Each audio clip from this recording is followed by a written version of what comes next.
Praise the lord. Today Bible reading కీర్తనలు 52వ అధ్యాయం. శూరుడా, చేసిన కీడును బట్టి నీవెందుకు అతిశయపడుచున్నావు? దేవుని కృప నిత్యముండును. మోసము చేయువాడా, వాడిగల మంగళ కత్తివలె నీ నాలుక నాశనము చేయనుద్దేశించుచున్నది. మేలు కంటే కీడు చేయుటయు, నీతి పలుకుట కంటే అబద్ధము చెప్పుటయు నీకిష్టము. కపటమైన నాలుక గలవాడా, అధిక నాశనములైన మాటలే నీకిష్టము. కావున దేవుడు సదాకాలము నిన్ను అనగగొట్టును.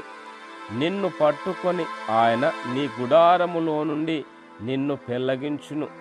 సజీవుల దేశములో నుండి నిన్ను నిర్మూలము చేయును. నీతిమంతులు చూచి భయభక్తులు కలిగి, ఇదిగో దేవుని తనకు దుర్గముగా నుంచుకొనక తన ధన సమృద్ధి యందు నమ్మికయుంచి తన చేటును బలపరుచుకొనిన వాడు వీడేయని చెప్పుకొనుచు వానిని చూచి నవ్వుదురు.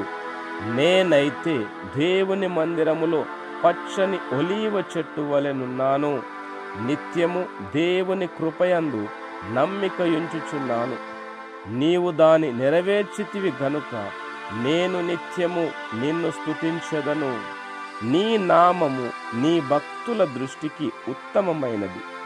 నేను దాని స్మరించి కనిపెట్టుచున్నాను. ఆమేన్. God bless you.